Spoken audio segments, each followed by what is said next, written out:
ابتدا chapter number 4 خروج۔ وہ اس کے پیچھے چلتے رہے جب تک کہ وہ بحیرہ کلزم اور پہاڑوں تک نہ آ گئے۔ ادھر انہوں نے ڈیرے لگا کر صلاح و مشورہ شروع کیا کہ وہ اتنے گہرے پانی میں سے کیسے گزریں گے۔ فرعون کا اپنے بیٹے کے مرنے پر ماتم کرنے کے بعد غصہ پہلے سے کہیں زیادہ بڑھ گیا اور وہ سمجھ نہ سکا کہ اس نے اپنے غلاموں کو کیوں جانے دیا۔ رتھ تیار کرو اور عبرانیوں کا پیچھا کرو، انہیں مار دو یا پھر واپس لے کر آؤ۔ جہاں پناہ جیسے آپ کہہ رہے ہیں ویسے ہی ہوگا۔ دیکھو مصری فوجیں آ رہی ہیں، ہم بیابان میں پھنس گئے ہیں۔ موسیٰ ہمیں مارنے کے لیے یہاں لے کر آیا ہے۔ اس بیابان میں مرنے کے بجائے غلاموں کی طرح زندہ رہنا ہی بہتر تھا۔ خداوند ہمیں بچانے کے لیے کچھ نہیں کر سکتا۔ جب مصریوں نے عبرانیوں کو بغیر مدد کے دیکھا تو ان کو وہ سارے دکھ یاد آئے جو موسیٰ کی وجہ سے مصر پر آئے۔ وہ ان کو مارنے کے لیے تیار تھے۔ ہمارے ارد گرد پہاڑ اور سامنے پانی ہے، ہم پھنس گئے ہیں۔ جہاں ہو وہیں کھڑے رہو، خداوند ہمیں شاندار طریقے سے بچائے گا۔ خداوند نے فرعون کے دل کو ایک اور دفعہ سخت کر دیا۔ آج کے بعد تم کبھی مصری فوج کو نہیں دیکھو گے۔ جیسے ہی یہ محسوس ہوا کہ اب مصری فوج عبرانیوں پر چڑھ جائے گی، اسی وقت آسمان سے ایک آگ کا ستون نکلا اور اس نے مصری فوجوں کے راستے بند کر دیے۔ آسمان اس رات عبرانیوں کے لیے روشنی اور مصریوں کے لیے گھپ اندھیرا تھا۔ موسیٰ نے اپنا غصہ سمندر پر بڑھایا اور آسمان سے ایک تیز آندھی سمندر پر چلی جس نے سمندر کو کھول کر درمیان سے 2 حصے کر دیا اور سمندر کے بیچ زمین پر ایک خشک راستہ بن گیا۔ یہ ایک شاندار معجزہ تھا اور بنی اسرائیل نے سمندر کی خشک زمین کو پیدل چل کر پار کیا۔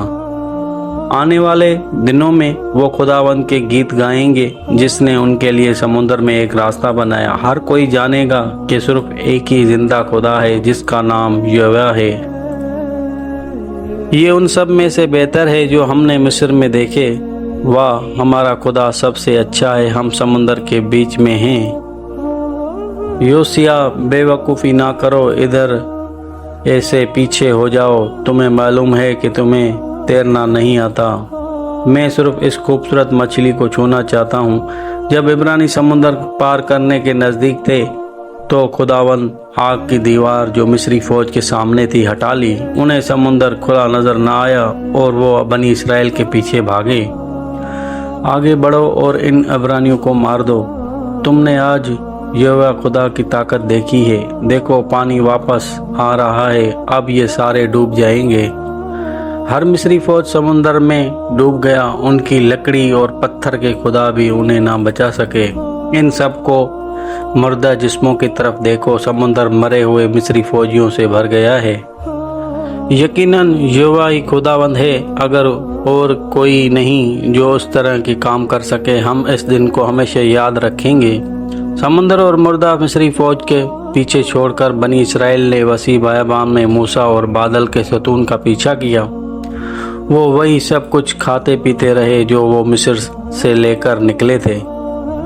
کافی دنوں کے سفر کے بعد بادل جو انہیں راستہ دکھا رہا تھا پانی کے کنووں کے پاس رک گیا۔ عبرانیوں نے وہاں ڈیرا لگایا جب تک کہ ان کی خوراک ختم نہ ہو گئی، اور خوراک کے لیے کوئی اور جگہ نہ تھی۔ یہ سب کچھ مایوس کن تھا۔ ہم مصر میں رک سکتے ہیں اور اس سے بہتر زندگی گزار سکتے تھے۔ غلام ہوتے ہوئے ہمارے پاس کھانے کے لیے کافی ہوتا تھا، یہاں پر کچھ بھی نہیں ہے۔ ہاں، کیا تو ہمیں یہاں بھوکا مارنے کے لیے لایا ہے؟